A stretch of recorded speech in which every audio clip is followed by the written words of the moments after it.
Welcome again to Football's Global Hub. I am Russ Goldman. I am your host. This is my third episode, my second, talking exclusively about the New England Revolution. I'm actually live on my X account and also on the YouTube account for Football's Global Hub. So if you have not subscribed yet, please do subscribe. I have a scroll underneath. You can actually go to youtube.com/at Football's Global Hub. So please do subscribe to get alerts for the upcoming episodes. So I am excited to talk about this 1-0 victory for the New England Revolution against DC United Saturday night at Gillette Stadium. Ironically, my son had his prom for Walpole High School at the same exact time, which is strange, but he got to check out some of the match as well. So during this show, I'll give you my 5 takeaways. I do this with my show Cottage Talk, and I'm going to do it for the New England Revolution. I do want to mention I'll be having a post-match show about this match as well. But let's get to my initial reaction. I'll be going for probably about between 20 to 30 minutes talking about this match, but I will have a post-match show which will be longer than that. I also want to mention, if you want to listen back to the show, I'm now on Apple Podcasts. So Football's Global Hub is now there. It's also on Spotify. So please do check that out if you want to listen back to the show.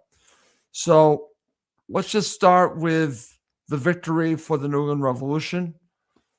2 in a row at home, actually the third win at home, which is a big deal. You could say 3 in a row at home. Of course, you have a loss to St. Louis in between, but 3 home victories. That's huge. 2 in a row, 2 clean sheets. So if you look at the performance alone, you could make the argument 1-0 is not impressive. Maybe if you just see the score, you're thinking this wasn't impressive. But I watch a lot of football, and I call football, others call it soccer, I call football. And I will tell you, to win away, the Revs beat DC United, and you'll hear the argument, people that want to basically lessen the victory, basically try to take it down a notch, will tell you, well, DC United is without a goal scored. This is true. They're struggling to score goals. That's true. But you can only beat the team that's in front of you. And to do it in a different way, I think, is a major positive sign. I saw a little clip from the head coach for the New England Revolution after the match, Mr. Mitrovic, talk about how the team had to suffer and how they dealt with the suffering, especially in the second half. And that, to me, is key. If you can soak up the pressure when you're not having the ball and be solid defensively, I think that can take you a long way. Like I mentioned, another clean sheet. Your goalkeeper steps up, Matt Turner, with a massive save to basically save you 3 points. Again, these are all positive signs. Do I wish that they could have scored a couple more goals? They had opportunities to. But I will take a 1-0 victory over a draw, over a loss any day of the week. So if you want to marginalize the victory, you're probably listening to the wrong show, because I'm not going to do that. I hate that. I just look at the match and I judge what I saw. And what I saw was another building block under Mitrovic, and really seeing what he plans to do with the New England Revolution. Now, this was different because the New England Revolution, especially in the first half, were going to have more of the ball and would have more of the possession. It would be on them to break down DC United. And it was difficult. I could tell that it was really very difficult for the Revolution to take control of the match and break a team down. And I'll talk about that a little bit more detail in my 5 takeaways. But in the end, got the goal. And that, to me, is the bottom line. I'm not a fan of stats. I'm going to tell you that right now. People will throw XG at me all the time. I can't tell you how many matches Fulham have won while losing the XG stat. I don't care about XG. I care about a couple things. I care about wins, losses, and draws. And if you get a win, you judge the win. you can look at the performance, but in the end, it's still a win.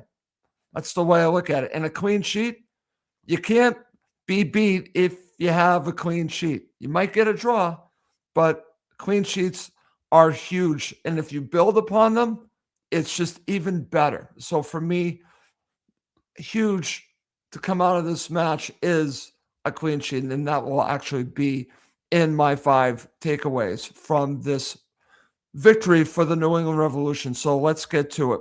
Let's start with my number 5. And it's this. Peyton Miller being subbed off was a worrying moment at the end of the match. Now, I'm going to share actually a tweet from a guest who's going to be joining me on a show very soon. And he actually has some, I would call an update on that from the match. So I'm just going to share that on my screen. If you're watching live, you will see this. This is from Caleb Pongratz, who will be joining me on Football's Global Hub. I look forward to talking to Caleb about this match. This is what he shared. I'll read it up. Michael Morris on the status of Peyton Miller and reason behind his substitution. Quote, Peyton, he took a hit somewhere. I'm not necessarily going to mention right now. So it wasn't a Musker thing. It was just in that moment. Peyton's down. We were not entirely sure, and we had to make a sub immediate, unquote. And here's another quote. Quote, so rather than subbing off somebody off and Peyton potentially being injured, Peyton just came off. We killed time. We got Eric on. We slowed the game down, but Peyton should be fine, unquote. And that's positive news. But at the time, watching the match, very worrying because I actually think Peyton Miller should be starting for the New England Revolution. Now, if Mitrovic doesn't want to start him at left back, then he should consider starting him from left wing. I've also heard that, he's coming back from an injury. You need to basically, there's a time scale to having him play a full match. I say, well, wait a minute here. I think at some point, why not start him and play him 60? See if he can go 60 minutes and then take him off instead of doing the reverse. If you're fit to be on the bench, I have a feeling maybe you could go at least 60 minutes and then be subbed off. So I understand taking it careful with Peyton Miller, but I want to see the kid start. And I think if you played him at left back, he would be a major upgrade over Will Sands. Will Sands is doing his job, but that is a position of weakness right now for the New England Revolution. I would want Peyton Miller right now to be the left back. But if he's not going to be there, fine. Left wing, he's very dangerous. Look how comfortable he is when the ball's at his feet. Almost scored a goal.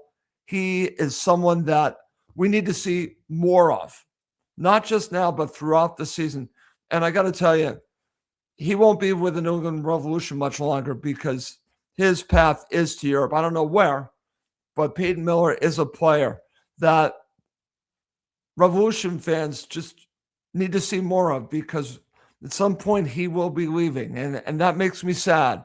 But he has a lot of talent. But again, based on the quote from Caleb, it sounds like hopefully he'll be fine. And that's positive news. But that was worrying at the end of the match watching that because I did not get an update from Apple TV. So I'm glad Caleb was able to share that. All right, let's go to number 4. Having a goalkeeper the caliber of Matt Turner is massive. Now, I remember when he came back to the Revolution, there was some thoughts, obviously it was to get regular playing time for the World Cup to play for the U.S. men's national team. I don't think he will be the starting goalkeeper, but I will tell you that having a goalkeeper that can step up in the biggest moments like he did against DC United to save the 3 points for the New England Revolution is huge. Matt Turner is a quality goalkeeper. I was always concerned about his move when he went to England. I just didn't think he would be at that level, and it just has not worked out for him. So for me, I'm glad that he's back with the Revolution. I hope he stays with the Revolution because he's a good goalkeeper. He'll get a chance to play regularly. If he goes back to Europe, I don't know. Again, players find their levels, and I think his level is potentially in a league in Europe, but he's got a place. He's got a place with the Revolution, and the Revolution are only going to be better when you have a good quality goalkeeper. They have it with Matt Turner. They really do. He is a very good goalkeeper for this league. So to have someone step up at the end of the match and save the match, what else do you need to know? You know the history of Matt Turner with the Revolution. I saw the friendly for the U.S. men's national team. Just put that aside. Put that all aside.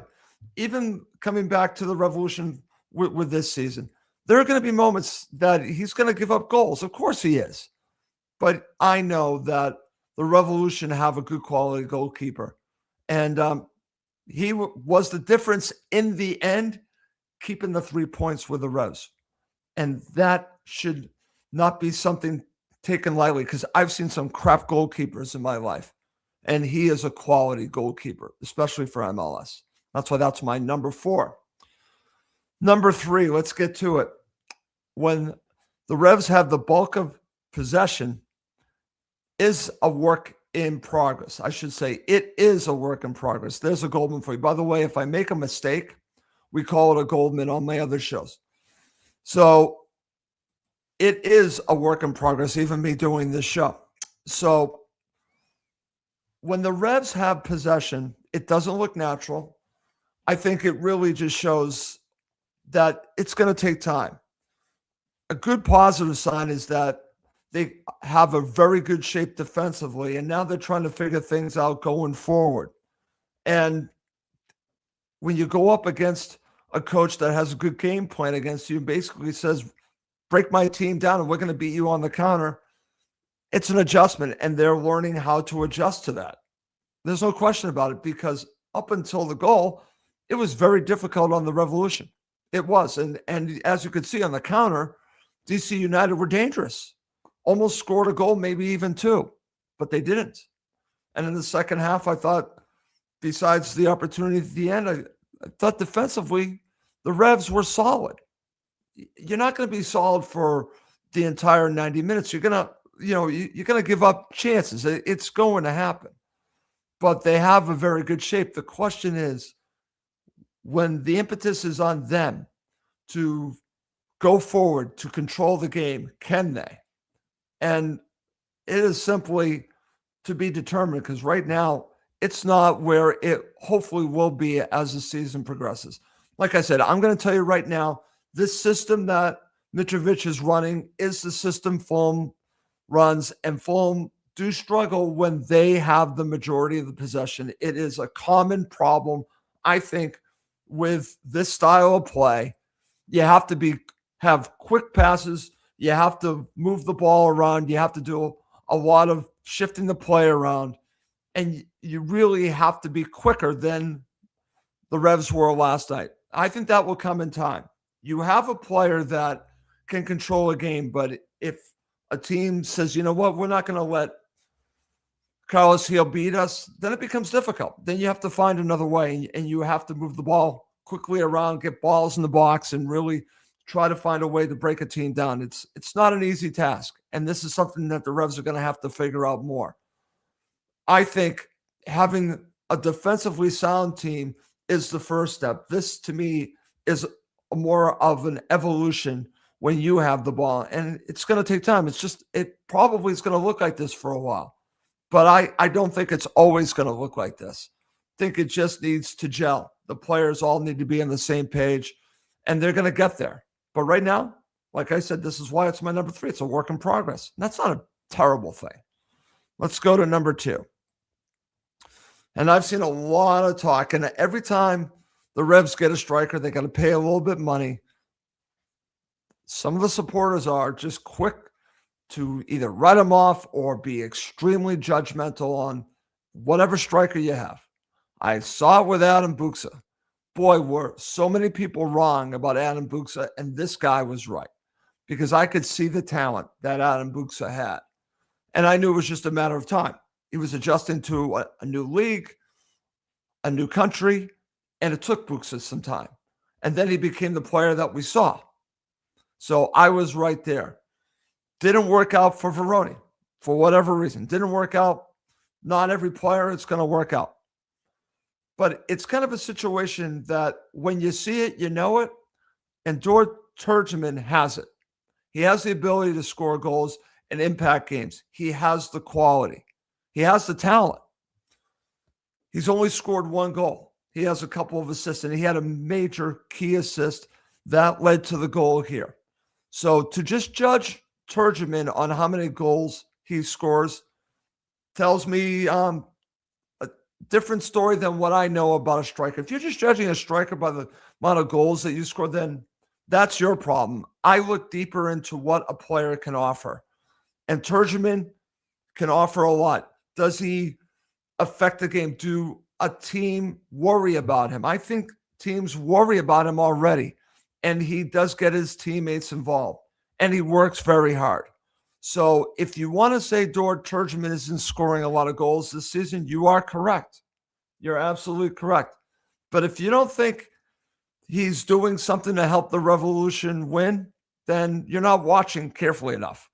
Dort Turgeman is offering more than some might think. And I think he will score more goals. Absolutely. I think he's going to score between 10 to 15 goals. And I'm saying it right now. And if I'm wrong, I'm wrong. But that's what I think. But it won't just be that. It'll be his assist and what he does, basically getting center backs to worry about him. And Turgeman is a quality player. He's not a natural number 9. That's not what he is.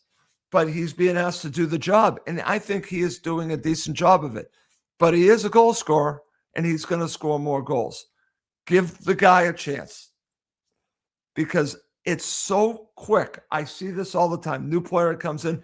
If he doesn't score right away, it doesn't do this right away, people write him off. This is New England. I'm used to it with the Patriots. I'm used to it with all of our teams. We do it with the Revolution. Stop it. Stop it. Give Turgeman a chance. Please give him a chance.